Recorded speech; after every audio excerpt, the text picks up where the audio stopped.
Être candidat, c'est pour simplement faire un tour. Pour moi, ça n'a aucun intérêt. Je ne veux pas que Jean-Luc Mélenchon soit au second tour parce que le Rassemblement national passerait. Il faut être un président grave, lourd. Il faut être un président qui est capable de parler fort à ces dirigeants du monde qui veulent notre déclin ou notre déclassement et parfois notre perte.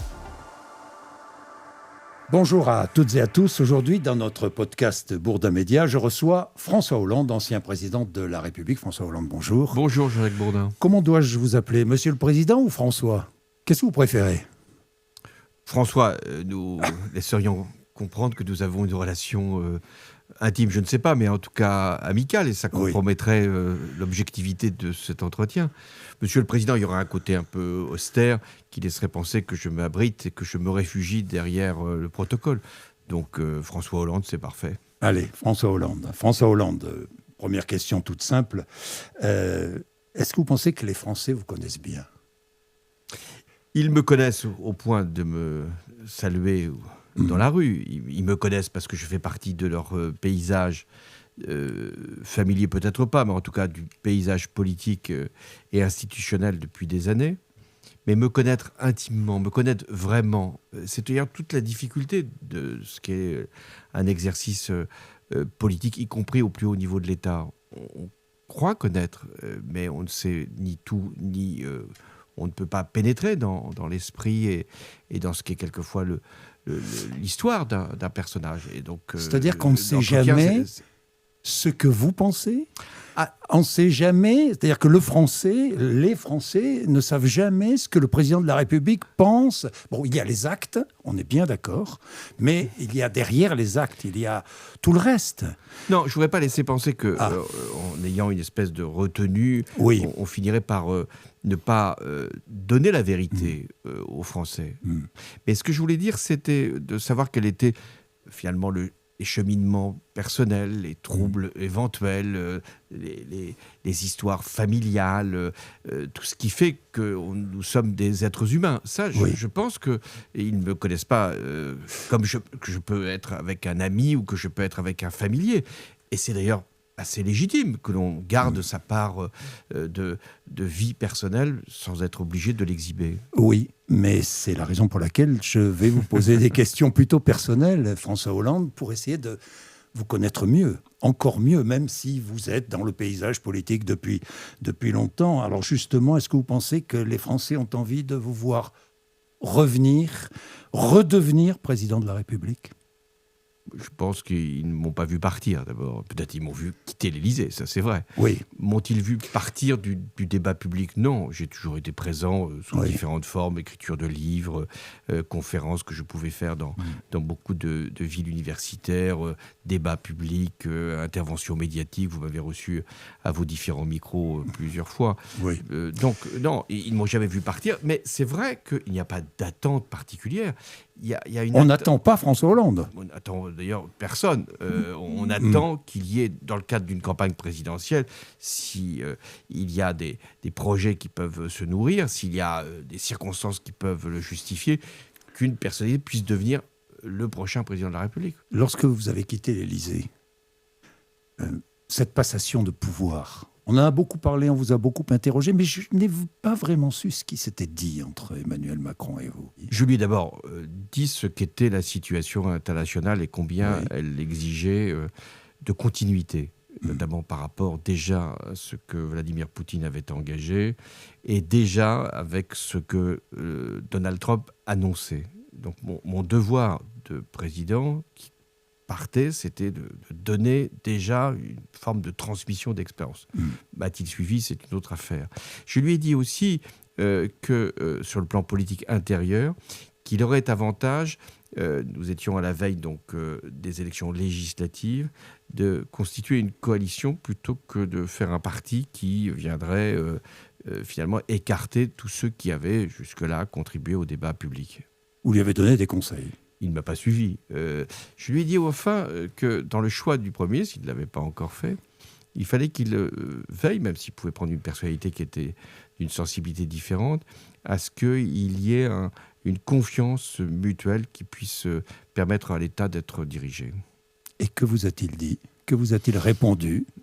Non, il était plutôt en écoute. Il faut dire que nos rapports, même s'ils n'avaient pas été d'une sincérité absolue... Il vous a trahi. Oui. Est-ce que vous considérez qu'il vous a trahi? Souvent, on me pose la question.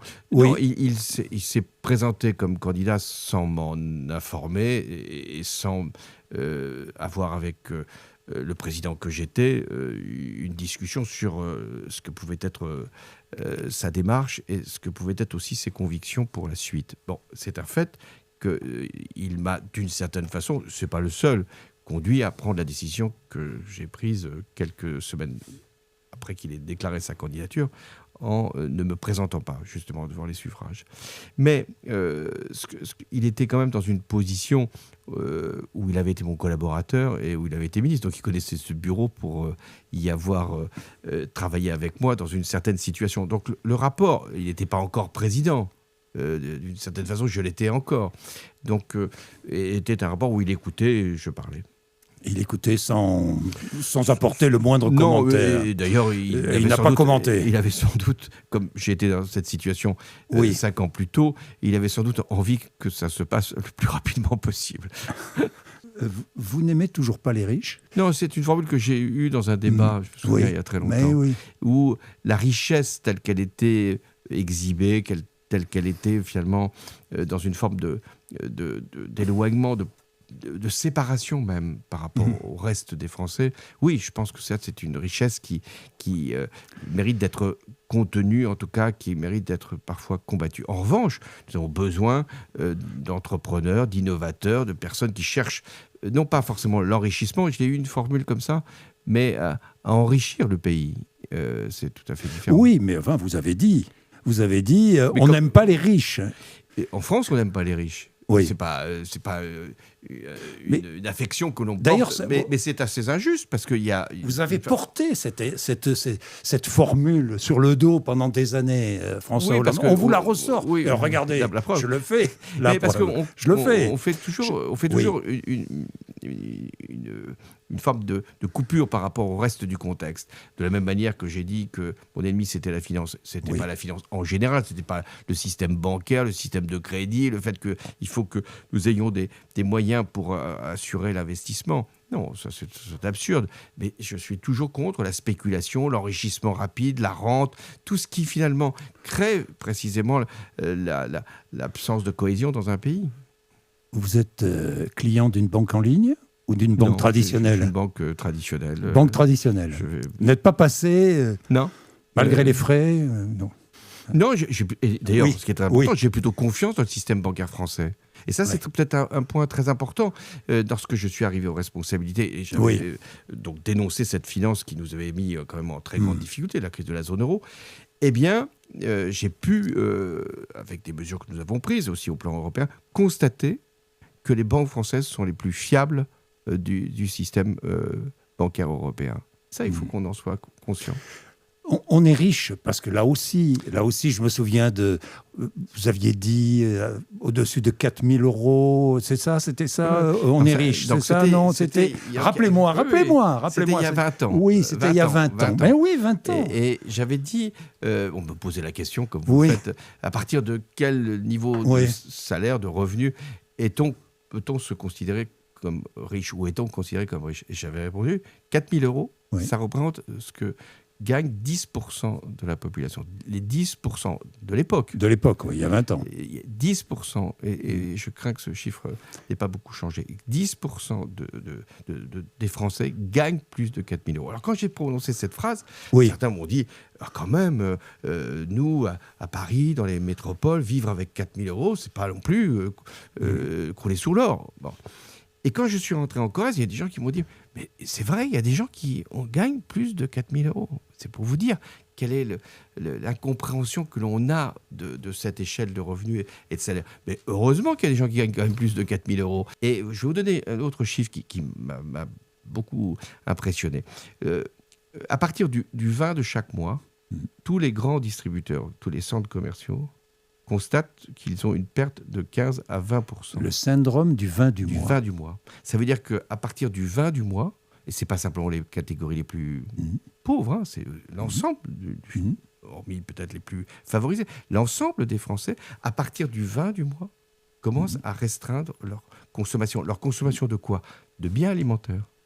On change les produits alimentaires. On peut prendre des produits frais pendant les 20 premiers jours, et puis on va manger peut-être un peu plus de produits traditionnels, des pâtes ou autre chose. C'est quand même un signe que la question du pouvoir d'achat ne se réduit pas à des chiffres, à des statistiques officielles, mais aussi à des modes de vie. Conséquence d'une succession d'échecs, pardon, François Hollande, sur la politique du logement, par exemple. Succession d'échecs. Pas les miens.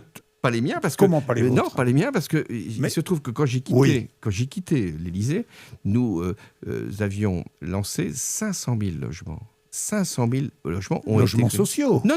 Logements. Tout logement. Tout logement. Les logements sociaux, à peu près 150 000, 150 000, oui. Et le reste des logements privés. On a besoin des deux. On a absolument besoin des deux. Oui. Aujourd'hui, hélas, la construction de logements, c'est essentiellement des logements sociaux. La promotion immobilière s'est beaucoup ralentie et les Français sont les plus à en souffrir. Donc, ce que je veux dire par là, oui, il faut absolument loger mieux et loger moins cher. Alors, il y a des formules nouvelles qui apparaissent et que moi, je pense qu'il faut promouvoir, c'est de distinguer la propriété du sol, du foncier, de la construction elle-même. Si on veut qu'il y ait plus de jeunes ou de moins jeunes qui accèdent à la propriété, qui ne s'endettent pas pour des 15 ans, des 20 ans, des 25 ans maintenant, et avec des charges trop importantes, il faut qu'on arrive à... Ça veut dire quoi? Ça peut être intéressant, oui, ça. Ça veut dire quoi? Que le jeune qui veut construire, par exemple, n'a pas à payer le terrain? N'a pas à payer le terrain. Le terrain appartient ou à un bailleur ou à une collectivité, et ensuite... Donc il peut construire sur un terrain qui ne lui appartient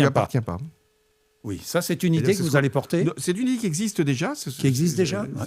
Je ne connaissais pas. Voilà, j'apprends quelque chose, François Hollande. C'est le but de cette entretien. Oui, mais il faut encore trouver. On a envie trouver des organismes qui permettent. Ben oui. Qu'en pensez-vous? Ça vous fait réagir, j'en suis certain, parce que c'est une idée qui sera développée. Est-ce que cette élection présidentielle va se jouer justement sur ces questions de pouvoir d'achat, vous pensez? Oui, quand on demande aux Français quel est le premier sujet, ils disent le pouvoir d'achat. Quand en 2012 j'ai été élu, et on demandait aux Français quel est le premier sujet, c'était le chômage. Je ne dis pas que le chômage a disparu, mais il n'est plus le premier sujet. Quand vous regardez la liste des préoccupations des Français, il arrive en 10e, 12e position. Le premier sujet, c'est le pouvoir d'achat.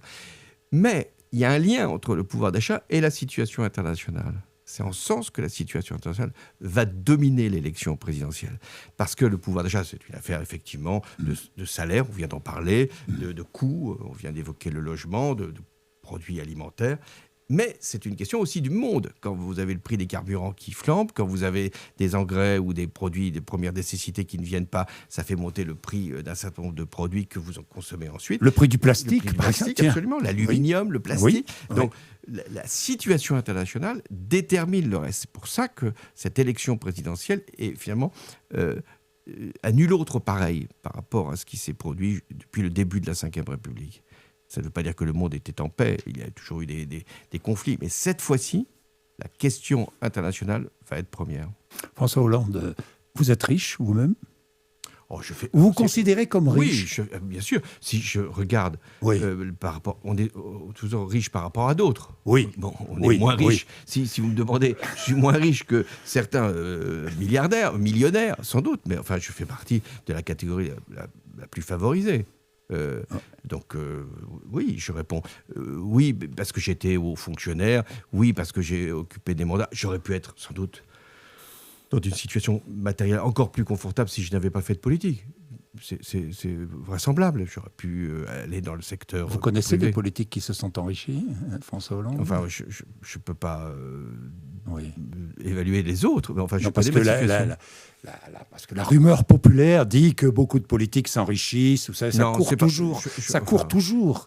Oui, vous l'entendez, Oui, bien sûr. Parce qu'il ne faut pas céder à ça. Si on regarde ce que gagne un député, un sénateur, un président de la République. Moi, j'ai été élu président de la République. J'ai baissé l'indemnité du président de la République de 30%. Elle est à combien? Elle est à 13 000? Elle est 13 000 net. 13 000 net, oui. Prenons ce chiffre. Oui. Est-ce qu'on peut dire, pour celui qui gagne un SMIC, il peut considérer que c'est 10 fois plus, que c'est beaucoup.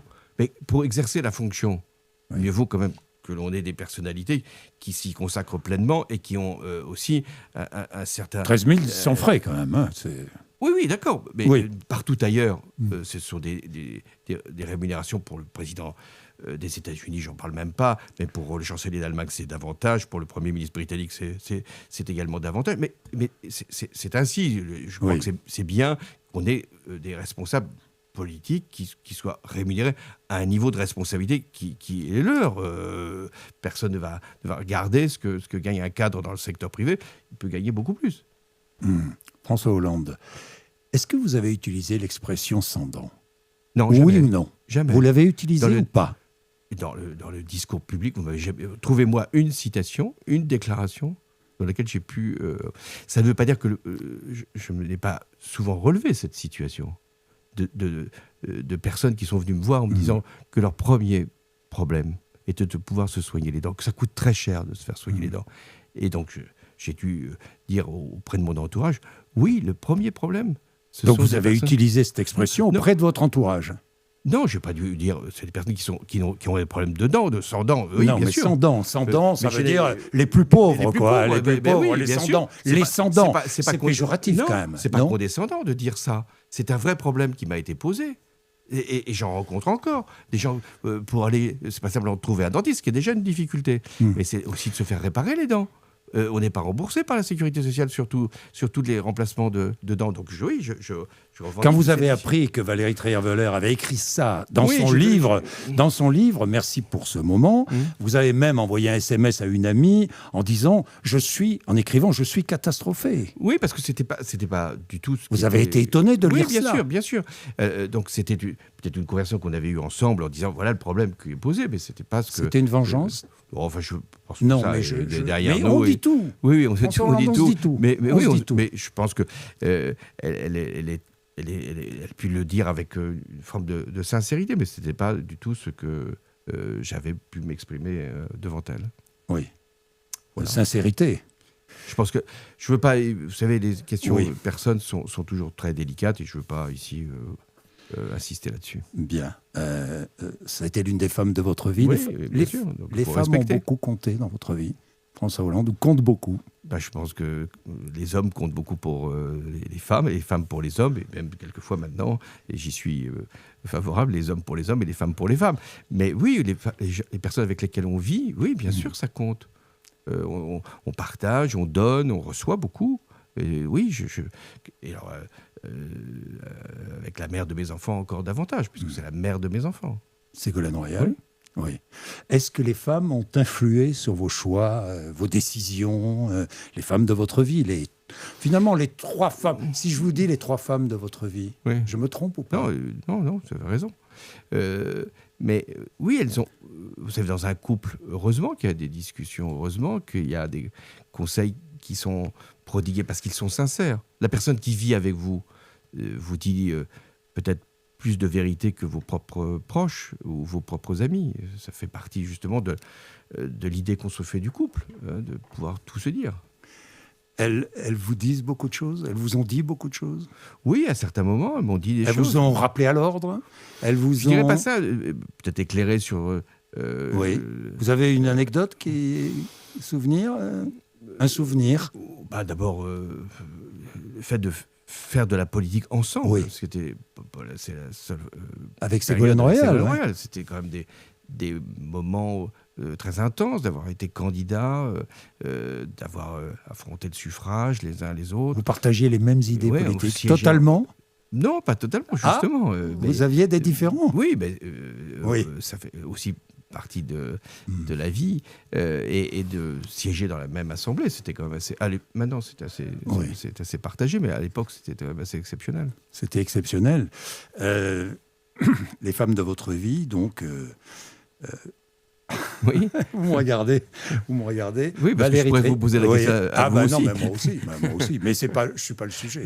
C'est vous le sujet, c'est pas moi. Ségolène Royal, Valérie Trierweiler et Julie Gaillet. Oui. Et puis il y a cet épisode du scooter. Cet épisode.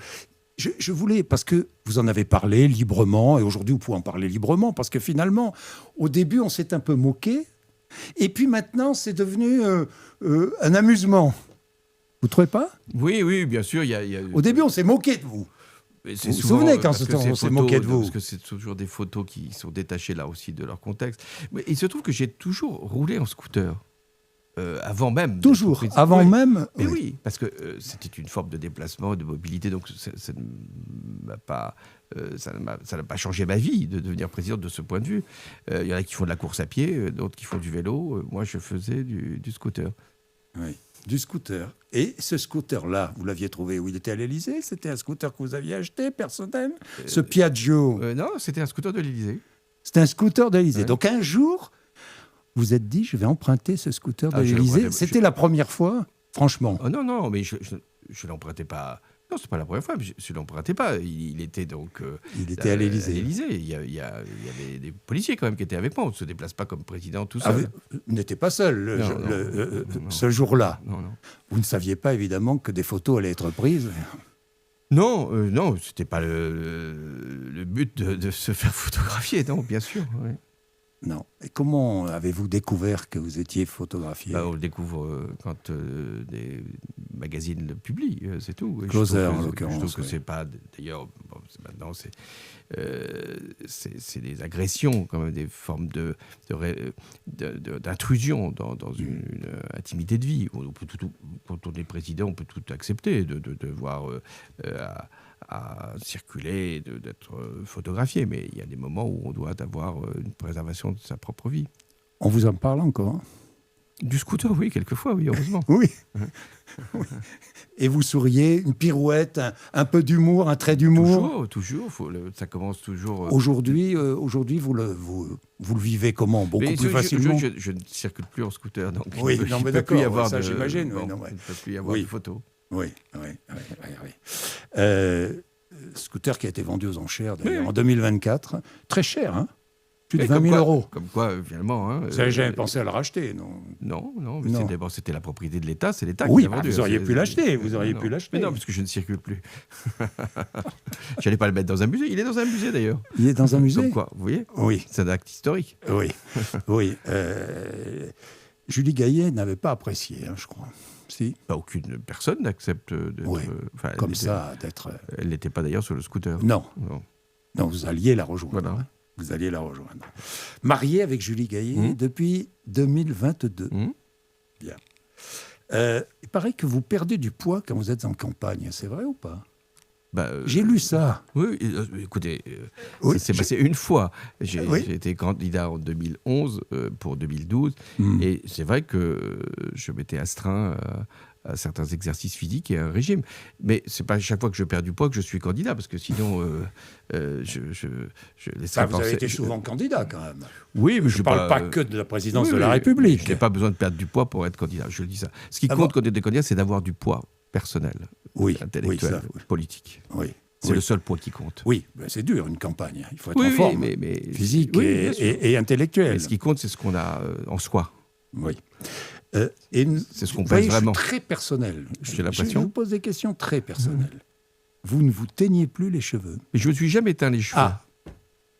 Donc, ça aussi, j'ai lu. Il se teint les cheveux. Mais vous avez lu tellement de j'ai choses. lu tellement de bêtises. Oui, bien sûr. Donc, non, jamais. Et alors? Donc, je ne l'ai jamais fait. Oui. Mais alors? Qu'est-ce que ça aurait changé? Rien. Mais il se trouve que c'est pas vrai.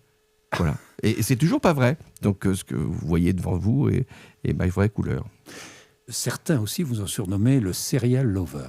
Là aussi, ça me fait une grande réputation et je remercie tous ceux qui la propagent. Mais écoutez, non, j'essaye d'avoir des relations tout à fait normales.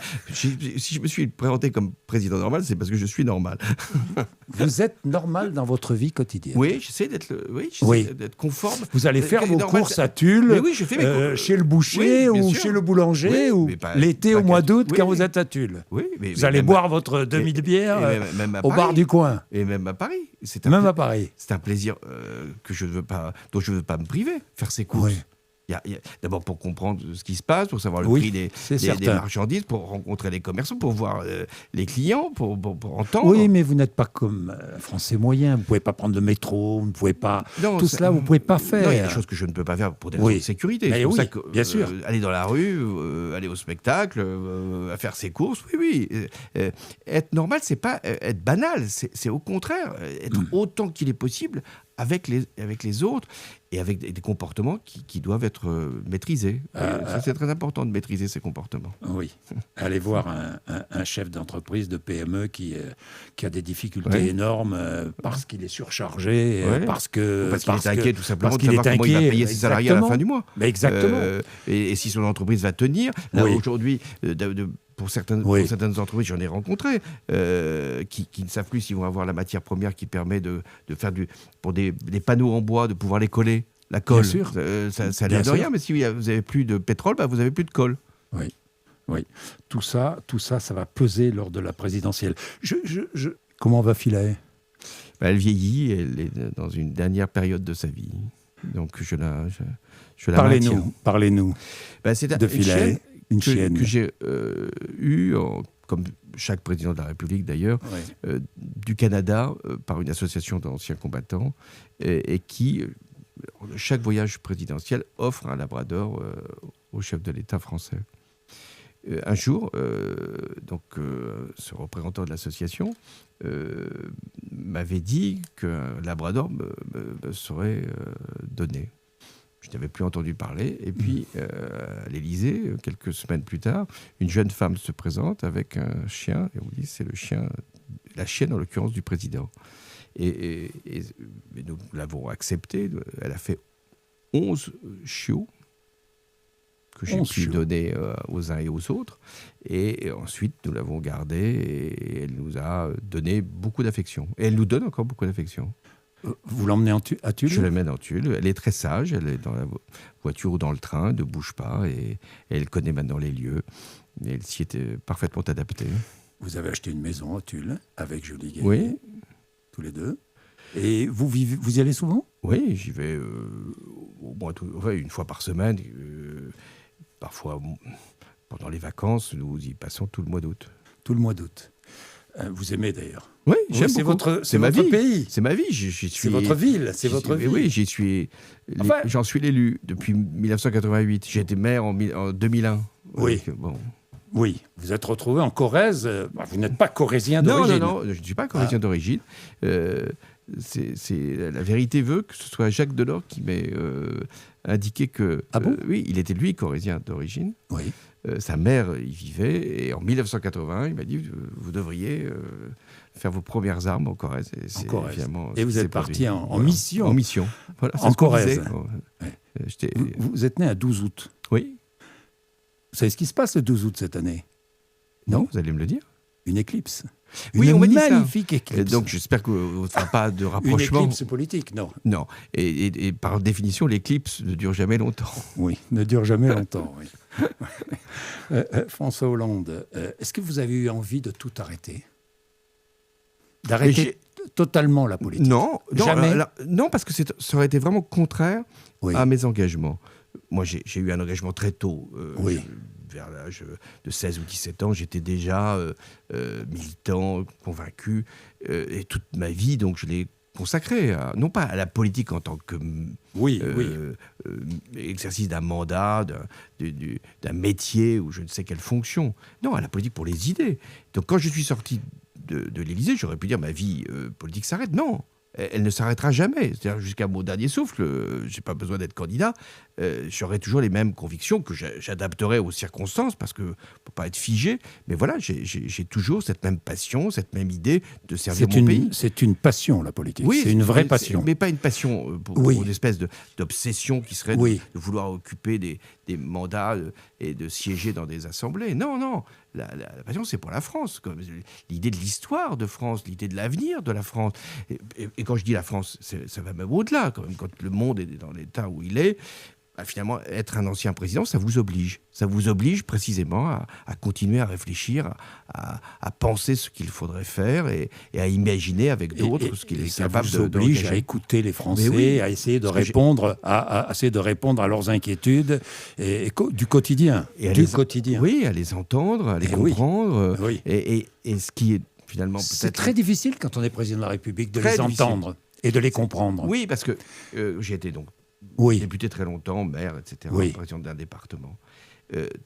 J'étais donc très présent dans toutes les manifestations, sur les marchés. Bon. Je deviens président. Ce rapport-là est fini.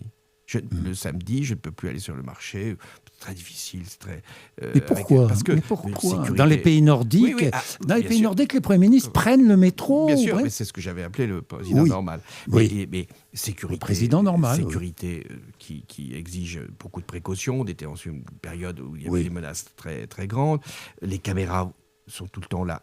Une caméra vous empêche d'avoir une vraie relation. C'est un vrai comportement. Oui, parce que la personne qui est filmée a une autre attitude que lorsqu'elle est en face à face.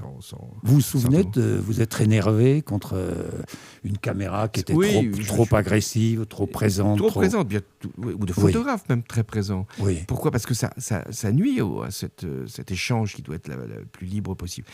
Et donc, dès que je suis sorti de l'Élysée, tous ces contacts-là ont été repris. Sauf que la société a quand même beaucoup changé. C'est-à-dire que c'est pas forcément les mêmes aspirations, les mêmes sujets qui sont abordés selon les territoires.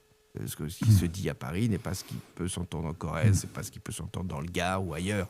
Dans les Cévennes. Il faut ouvrir davantage les oreilles. Avant, il y avait une espèce d'uniformisation politique. On était dans des cadres très connus, très fixés sur les idées habituelles. Là, on a des individualisations beaucoup plus grandes et des rapports à la politique plus brutaux, plus violents. Beaucoup plus violents. Beaucoup plus violents. Il est minuit moins le quart. C'est le titre de votre prochain livre. Ouais. C'est ça, vous confirmez? Je confirme. Qui sortira quand? Début septembre. Début septembre. Pourquoi ce titre Oui. Parce que nous sommes à la veille d'événements considérables qui peuvent se produire. En France, l'hypothèse de la venue de l'extrême droite n'est pas qu'une hypothèse, c'est aujourd'hui une probabilité. Je ne pense pas que ça se produira, mais enfin, c'est quand même aujourd'hui une idée qui est là, ça fait son chemin. Deuxièmement, nous sommes devant une Europe qui, pour la première fois, se réveille toute seule, sans la protection américaine. Nous sommes devant un monde où la guerre est redevenue non pas une crainte, mais une réalité. Il y a la guerre. Bon. Et puis enfin, nous sommes dans un moment où l'unité nationale est menacée, où il y a, peut-être par le jeu des extrêmes d'ailleurs, une espèce de confrontation qui laisserait penser qu'on ne peut plus se retrouver ensemble, partageant le même destin et les mêmes valeurs. Donc, c'est grave. C'est grave, et c'est parce que c'est grave que je veux inciter. Tout n'est pas joué. Nous sommes minuit moins le quart, nous avons encore du temps, mais plus beaucoup de temps. Moins le quart. Moins le quart. Peu de temps. Peu de temps. Est-ce que le RN est aux portes du pouvoir? Oui, il l'est, enfin, dans les sondages, il ne l'est pas encore dans les élections. Il ne l'est pas d'ailleurs sur les territoires. On voit bien que même s'il a pu, ici ou là, gagner quelques positions municipales, il est encore loin d'être un parti traditionnel, un grand parti. Mais il est là. Et il n'est pas simplement là en France, parce qu'on pourrait se dire c'est un cas français. Regardez ce qui vient de se produire au Royaume-Uni, où c'est le parti d'extrême droite, celui qui avait déjà provoqué le Brexit, qui est en tête. Peut-être qu'il ne le sera pas dans un an, c'est comme pour le Rassemblement national. Regardez, pour l'Allemagne, on pensait que c'était un interdit, que jamais une extrême droite allemande n'aurait la possibilité de faire plus de 5%. Aujourd'hui, ils sont à 25 ou 27%. Donc, et puis, si je regarde la situation ailleurs, en Amérique latine, ça peut paraître loin, c'est plutôt des régimes maintenant présidentialistes, autoritaires, qui sont en avance sur les partis traditionnels. Aux États-Unis, qui aurait imaginé qu'un président des États-Unis pourrait sermonner la Cour suprême? Il vient de le faire, Donald Trump.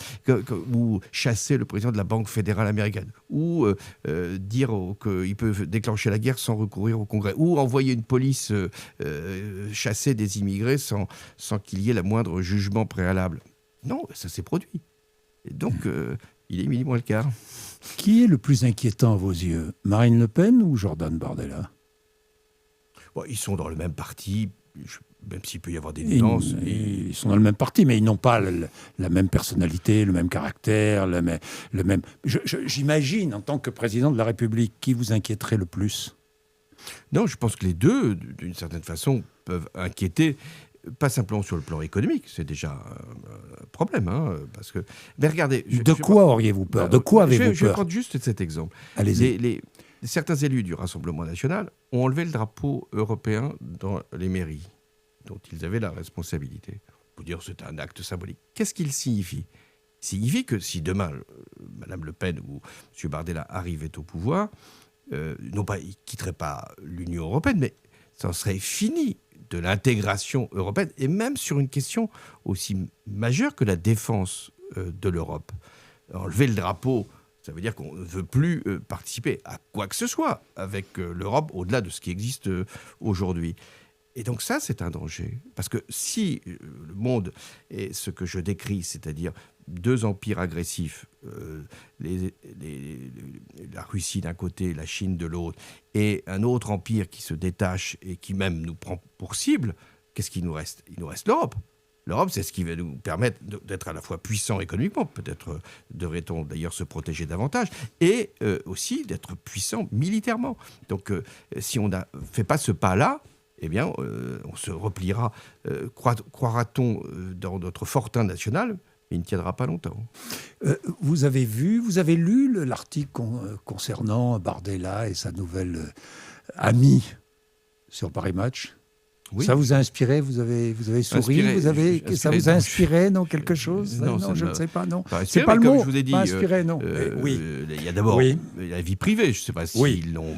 souvent, elle est étalée dans les journaux, la vie privée, volontairement.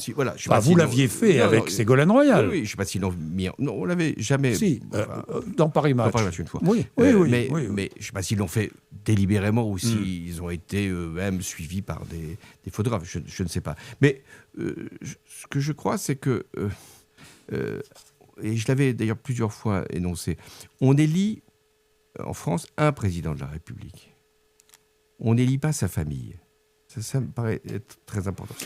Il a une famille, on doit la connaître, ça fait partie de ce que les Français exigent comme forme de transparence. Oui. Mais c'est le président de la République ou la présidente de la République qui est élu, et c'est pas son conjoint ou ses enfants. Donc c'est ça qu'il faut bien... C'est important pour vous, ça. Oui, c'est très important. Parce que cette séparation-là, elle est nécessaire. Ça ne veut pas dire qu'on ignore, mais ça veut dire qu'il n'y a pas de prérogative qui soit donnée. Est-ce qu'Emmanuel Macron le fait suffisamment? C'était son choix de donner, c'est pas le premier, à ce qu'on appelle la première dame, un rôle particulier. Je pense que c'est pas forcément la conception que j'en ai eue, la preuve, et c'est pas la conception que j'en ai encore aujourd'hui. Est-ce qu'il y a un homme ou une femme en politique que vous détestez? Non. Enfin, je déteste... Non. François Hollande. Non, je déteste des idées, je déteste des comportements, mais j'essaye de ne pas avoir de rapport haineux. Mais quel est l'homme ou la femme qui, dans le comportement, vous a profondément irrité, vous a profondément blessé ou... Bon, j'ai été attaqué tellement de fois. Mais vous n'allez pas me dire que vous êtes insensible, non, je suis pas insensible aux uns et aux autres. Que je pratique ni aux unes ni aux autres. Ni même que je pratique le pardon. Pour moi, ce qui est insupportable, c'est au-delà de la prévarication, bien sûr, c'est les attaques personnelles qui visent à blesser. J'en ai eu, mais il n'y a pas de personne politique qui m'ait particulièrement manqué de respect, donc à qui je voudrais exprimer... Donc vous serrez la main de tout le monde. Alors ça, c'est un principe que je me suis fixé aussi. Oui. J'ai été président de la République, j'ai été le président de tous les Français, quelles que soient leurs convictions. Moi, je serre la main de tous ceux qui sont en face de moi. Et je trouve pas simplement discourtois de la part de certains de ne pas serrer la main. On peut ne pas être d'accord, on peut dire, vous savez, je vous serre la main, mais je ne partage pas vos opinions, vous ne m'inspirez pas une grande confiance, mais vous êtes un citoyen. Le citoyen, il se serre la main.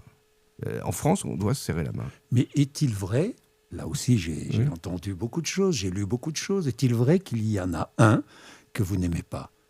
C'est Dominique de Villepin. Oh non, alors, là aussi. Non, là aussi, parce que j'ai lu cela. Mais non, mais vous avez, je sais pas, il faut que vous trouviez vos lectures. Non, mais je vous dirai. Mais Dominique Villepin, je le connais depuis longtemps. Il était paraît que vous étiez des rivaux. Mais pas du tout. Avec Ségolène Royal.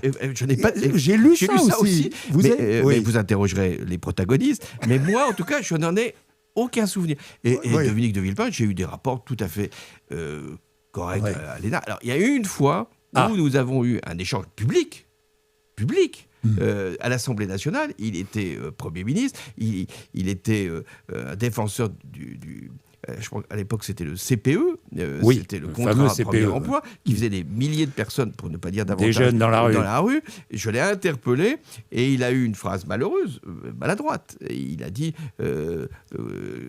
traité que je faisais preuve de lâcheté.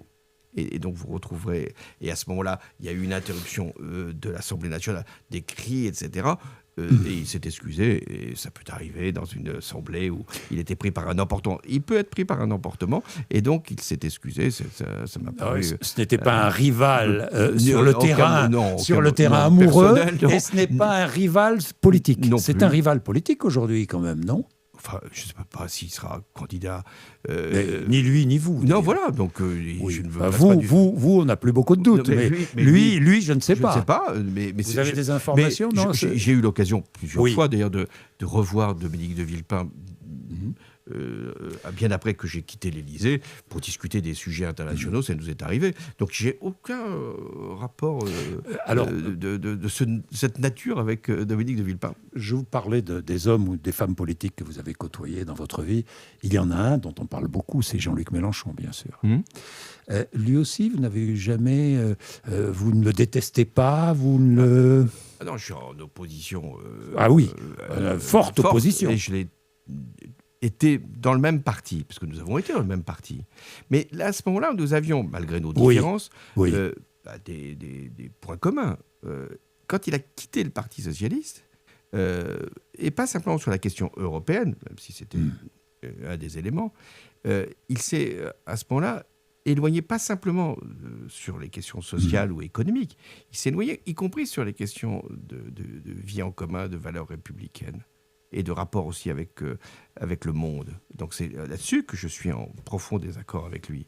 Et en plus, il a une espèce de ressentiment, une forme de violence même, de brutalité en tout cas, à l'égard de la social-démocratie, à l'égard du socialisme. Mais c'est une brutalité voulue ou c'est une brutalité naturelle chez lui? Non, vous le connaissez bien. Oui, non, je pense qu'il y a une part de ressentiment parce que peut-être pense-t-il que les socialistes, surtout quand je les dirigeais, ne lui ont pas fait la place qu'il espérait. Peut-être qu'il y a ça, de déception.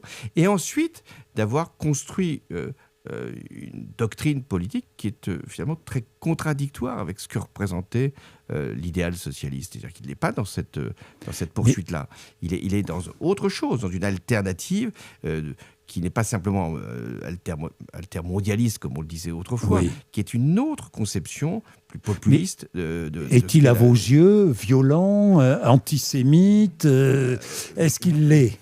Est-ce qu'il est à vos yeux antisémite? Non, je pense qu'il a eu des phrases qui ont pu... Oui, mais si on a des phrases, est-ce que vous allez prononcer des phrases qui permettront de vous cataloguer ou pas? Oui, quand on prononce des phrases, et notamment ce qu'il a eu comme mot pour parler, pour détourner la prononciation de noms de patronymes, oui, ça c'est un comportement, c'est une forme de laisser-aller, mais qui relève de l'antisémitisme.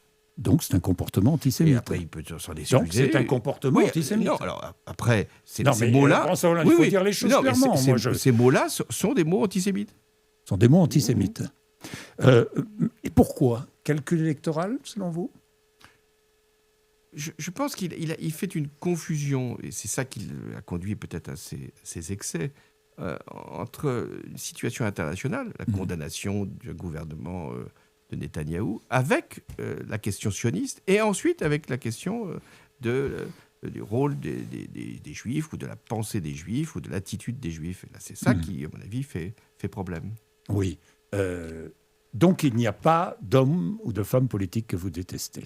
J'essaie de me placer... Vous essayez au-dessus. Oui, j'essaie de me placer au-dessus de ce vous savez que certains vous détestent ? Sans doute, peut-être, mais moi, je ne voulais pas entrer là-dedans. Parce que ça laisserait penser que ce sont des querelles de personnes. C'est beaucoup plus grave, en l'occurrence. Les querelles de personnes, vous pouvez avoir un différend, vous pouvez avoir effectivement une vexation, une susceptibilité, etc., une revanche à prendre. Non. Ce qui est beaucoup plus grave, c'est une vraie confrontation d'idées, de convictions et de principes. Et c'est là que je m'oppose aussi bien au Rassemblement national qu'une partie de la droite, quand elle est sur des positions qui me paraissent dangereuses pour nos acquis sociaux, et par rapport à la France insoumise, où je ne partage rien de ce qui est leur démarche, de ce qui est leur comportement, et de ce qui est leur division. Parce que ce qui, moi, me hante, par rapport à Willy Walker, c'est la division. C'est qu'on essaye d'installer en France le caractère irréconciliable. C'est fini, on ne pourra plus vivre ensemble. Il y aura les uns et les autres. Qui essaie d'installer cela ? Les deux extrêmes ? Les deux s'entretiennent mutuellement. Je prends un exemple.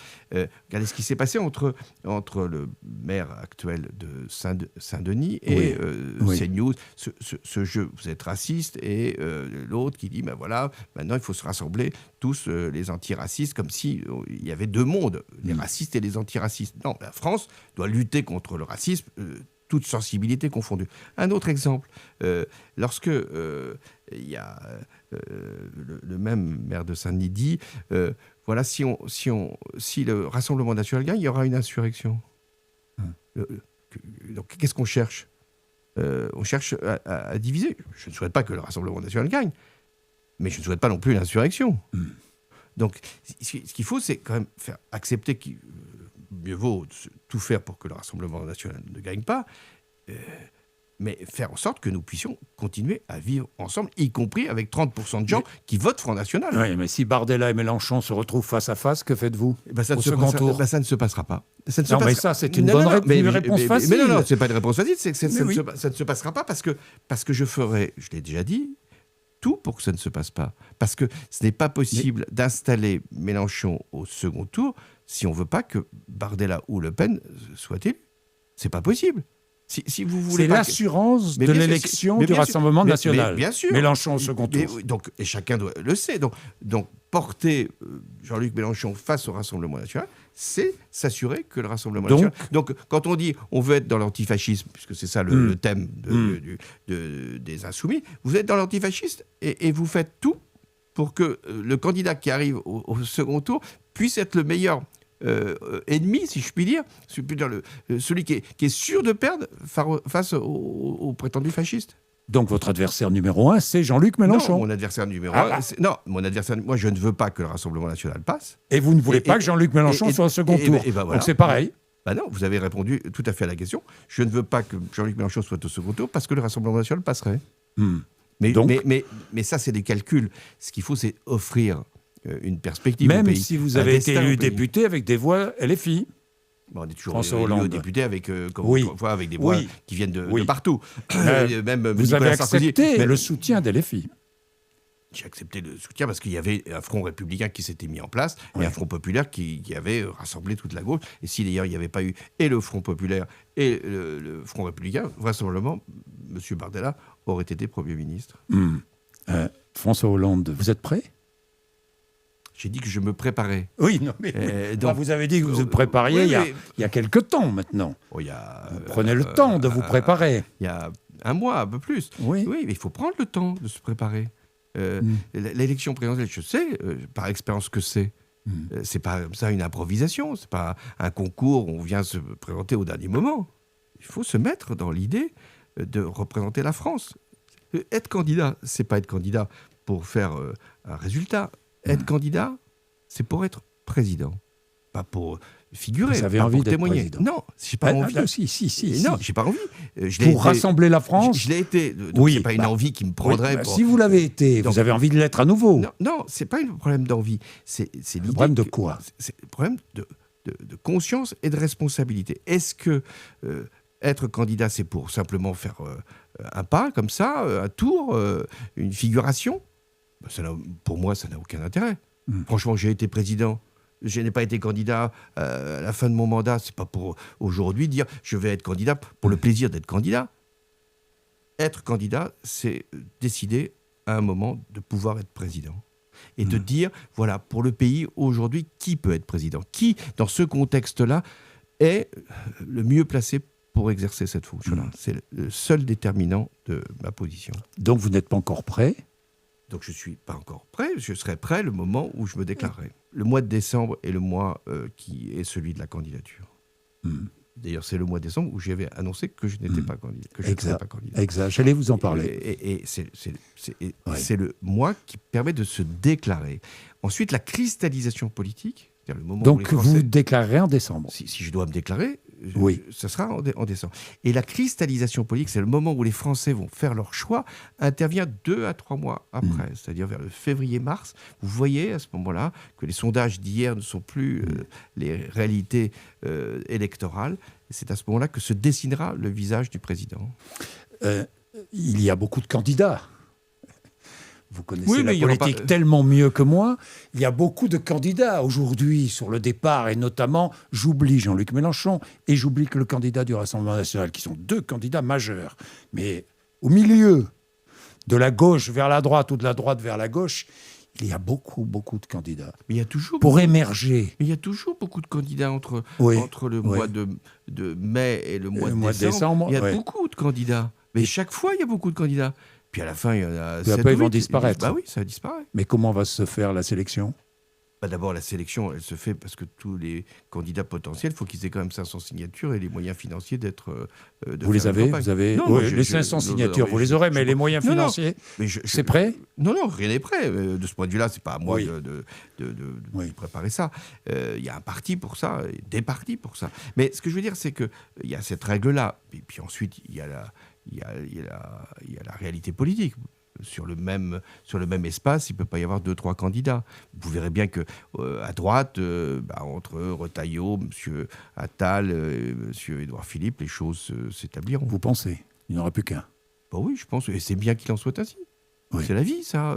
Il faut qu'il y ait une droite, il faut qu'il y ait une gauche. Et à gauche, pas de primaire.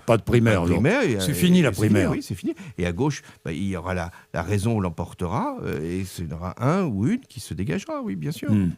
François Hollande. Lui, s'il est en situation, d'autres s'ils sont dans la possibilité de gagner, parce qu'il faut choisir la personne qui peut gagner. Oui. Pas la personne qui peut être candidate, parce qu'il y en a beaucoup. La personne qui peut gagner. Mais un candidat et un futur président, c'était pas pareil. Je veux dire, un candidat, c'est facile d'être candidat. C'est très difficile. C'est très difficile, tout à coup, de trouver... Comment dire ? Au bridge, on dit le fit avec les Français. Oui.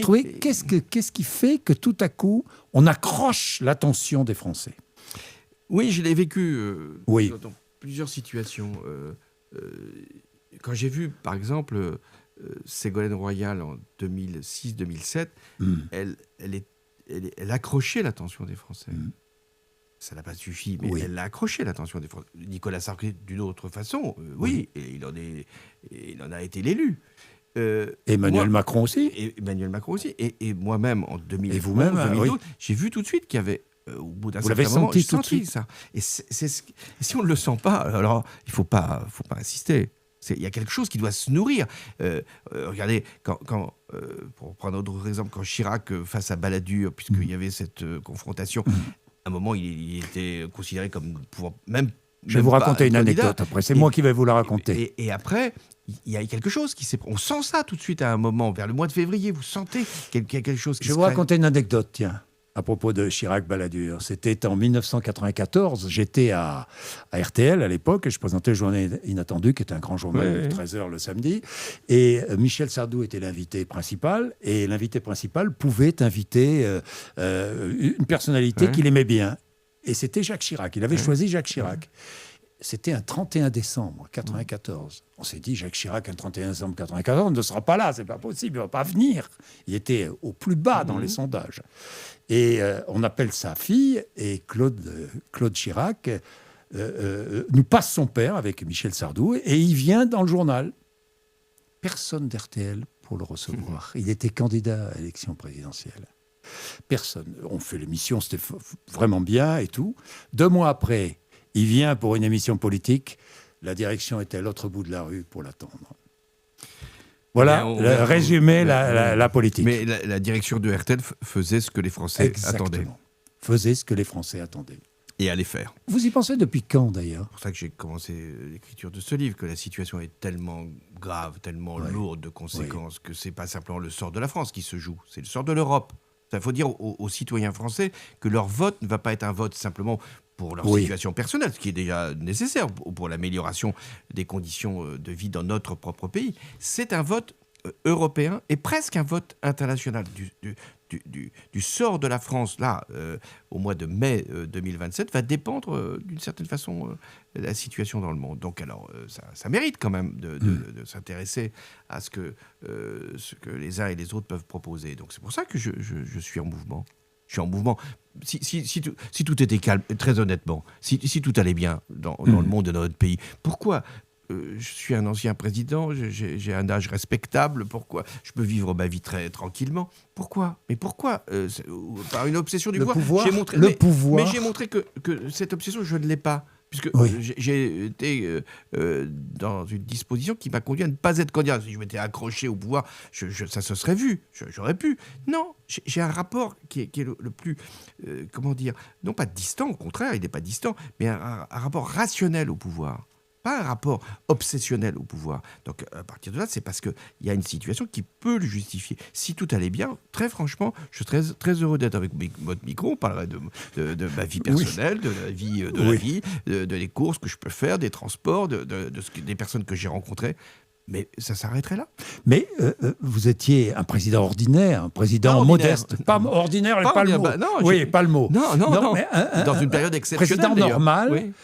Et là, il faudra être un président normal, non. Compte tenu de la période, non. Il faut être un président grave. Il faut être un président lourd. Vous voyez, vous parliez il faut être lourd. Lourd parce que c'est ce qui est exigé. Il faut être un président qui est capable, par l'expérience peut-être qu'il a pu avoir, de parler fort à ces dirigeants du monde qui veulent notre déclin ou notre déclassement et parfois notre perte. Je regardais le programme du Parti socialiste, vous l'avez vu? Vous le partagez? Peut-être pas... Non, pas tout. Est-ce que le monde a basculé dans un capitalisme autoritaire? Vous le pensez ou pas?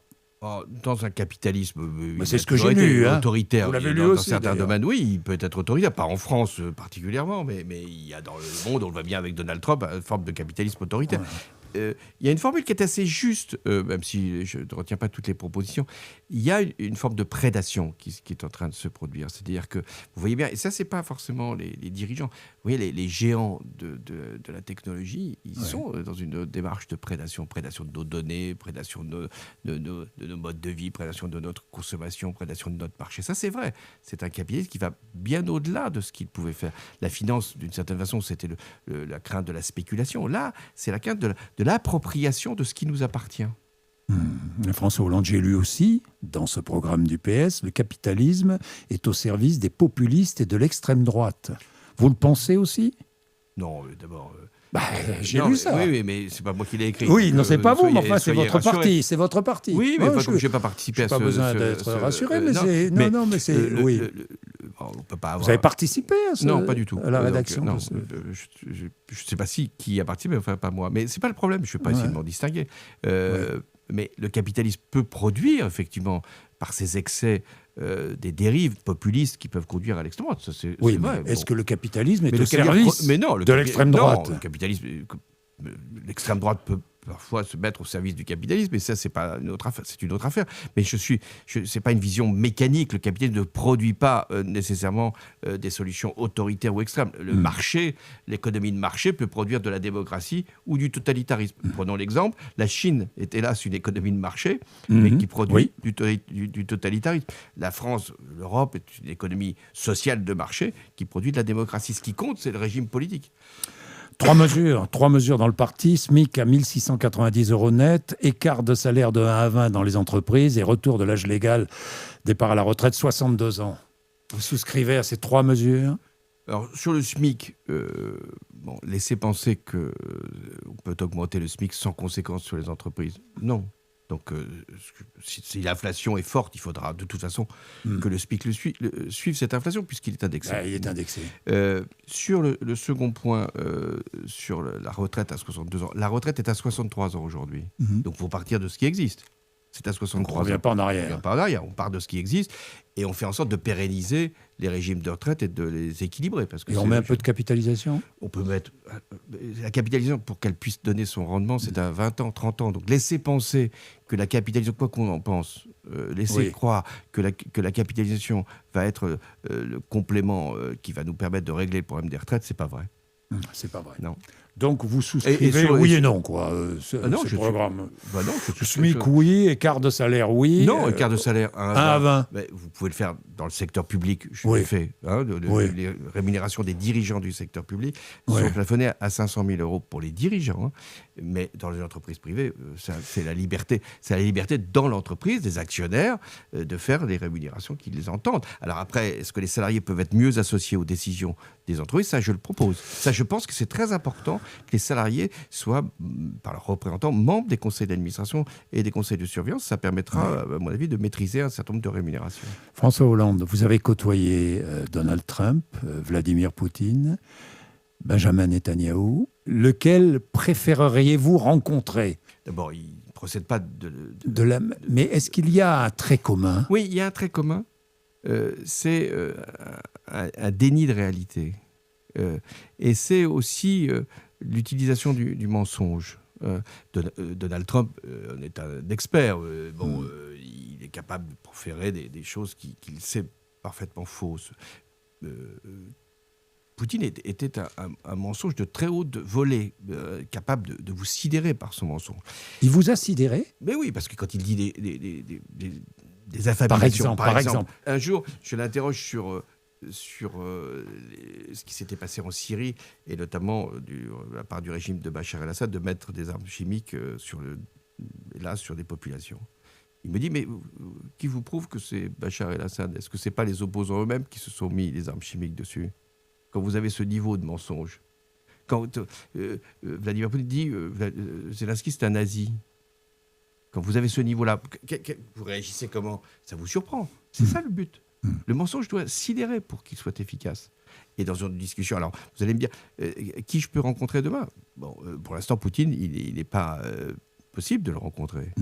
Peut-être qu'un jour, si la paix revient, si il accepte des garanties de sécurité pour l'Ukraine, j'imagine que le président français, dans quelques années, aura, si c'est encore Poutine, à rencontrer le dirigeant russe. Mais ce n'est pas possible aujourd'hui. En revanche, Donald Trump, Benjamin Netanyahou, il faut leur parler. Il faut leur parler fortement. Mais Netanyahou, c'est le même genre d'homme. C'est le même trait de caractère. Menteur aussi. Oui, il y a une forme...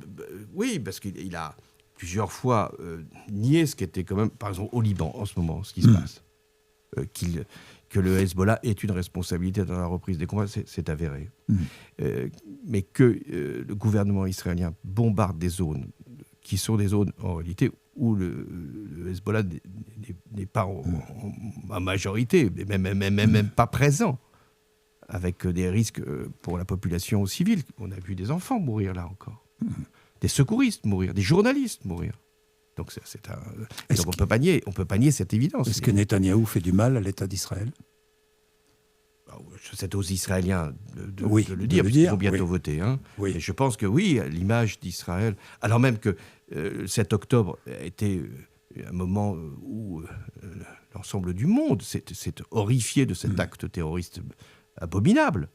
Le gouvernement israélien a perdu, et c'est pas Israël qui a perdu, j'espère qu'Israël trouvera peut-être une autre direction, mais le gouvernement israélien a perdu une grande partie de ce qui pouvait être l'assentiment d'une partie du monde. Est-ce que Donald Trump vous sidère ? Parce qu'il sidère beaucoup de Français, il nous sidère tous. Mais est-ce qu'il vous sidère, vous ? Oui, il est... D'abord, souvent on m'interroge en disant est-ce que ces dirigeants ont perdu leur esprit ? Est-ce qu'ils sont... Non, bien sûr que non. C'est une stratégie, c'est-à-dire d'être capable de vous dire une vérité un jour et une autre totalement inverse le lendemain. Tout ça est fait pour occuper notre espace. D'ailleurs, ça fonctionne fantastiquement de son propre point de vue. Il ne se passe pas de matin quand vous ouvrez la radio ou quand vous regardez l'information où vous n'êtes pas pris parce que a dit Donald Trump. Vous attendez de savoir ce qu'il va dire. Là, aujourd'hui, est-ce qu'il va dire qu'il accepte ou n'accepte pas le plan iranien ? Et demain, qu'est-ce qu'il va dire ? Et comme vous ne savez pas ce qu'il va dire, la situation économique, elle se dégrade. Et parce que vous-même, vos propres décisions vous sont modifiées. Parce que le prix de l'essence, pour celui qui voudrait même ignorer son propos, le prix de l'essence, il est fonction de la dernière déclaration de Donald Trump. Et il s'enrichit. Et par ailleurs, c'est un système familial, il s'enrichit, il a sans doute gagné des centaines de millions, pour ne pas dire des milliards, avec sa famille. François Hollande, on va en terminer, mais je voudrais quand même ne pas occulter ce qui a été le moment le plus difficile de votre présidence, ce sont les attentats. 2015, quand vous apprenez ce qui se passe au Bataclan et ce qui se passe dans le 11e arrondissement, où êtes-vous ? Je suis au Stade de France. Vous êtes au Stade de France, c'est ça. Là où il y a le match. Là où il y a déjà un attentat qui a été commis. Vous êtes au Stade de France. Et là, on vous apprend comment ça se passe, là. Vous êtes dans la tribune, vous entendez... J'entends une première détonation. Je veux croire que l'objet d'un malentendu, un pétard qui aurait... Bon, et il y a une deuxième détonation, j'ai plus de doute. Ensuite, quelques minutes à peine, la chargée de la sécurité vient me dire qu'il y a eu un attentat à l'extérieur du stade et qu'il y a déjà un mort. Je ne sais pas qui est mort, il y a déjà un mort. En fait, il y en aura deux. Il y a le poseur de bombe et la personne qui a été victime. Et ensuite, je monte au PC de sécurité et là... Du stade. Et là, je vois les images pour l'attentat autour du stade. Et là, je suis informé par Manuel Valls, qui lui est à Paris, qu'il y a des fusillades sur les terrasses. Et puis ensuite, il y a le Bataclan. Donc c'est une suite d'informations avec une espèce de comptabilité terrible, morbide, effroyable, de morts qui s'additionnent les uns les autres. Donc je quitte le Stade de France à un moment, tout en demandant à tous ceux qui sont autour de moi d'y rester pour ne pas créer quelque panique que ce soit dans le stade. Et je rejoins le ministère de l'Intérieur où il y a des décisions à prendre, et notamment l'état d'urgence et un certain nombre d'actes qui permettent de fermer les frontières. Quel est le moment qui vous a marqué le plus là, Le moment qui m'a marqué le plus, il y en a eu beaucoup. Oui, beaucoup, j'imagine. Oui. C'est quand je suis devant le Bataclan. Il est minuit et demi, 1h du matin. Il y a encore des personnes qui sortent du Bataclan, hagards, perdus, vivants. Les blessés ont été évacués. Et les morts sont encore présents. Et je vois cette scène de crime. Et des personnes qui me voient elles-mêmes et qui comprennent que nous vivons une tragédie. Le président est là, ils sortent de l'enfer. Nous sommes là, ensemble. Donc ça, c'est le moment qui nous a tous liés, ceux qui étaient aux commandes à ce moment-là, Manuel Valls, Bernard Cazeneuve, les préfets... Vous êtes liés. Oui, on est liés. À vie. Oui, on est liés à vie, même si on a pu avoir des parcours différents. Nous sommes liés à vie pour ça, d'avoir été dans ces moments-là ensemble et capables de prendre... Je prenais les décisions et elles étaient mises en œuvre et nous les exécutions le mieux possible. Merci. Merci à vous. François Hollande, merci d'être venu nous voir. Vous, évidemment, vous abonnez et puis vous likez. Nous regardons toutes vos réactions, bien évidemment.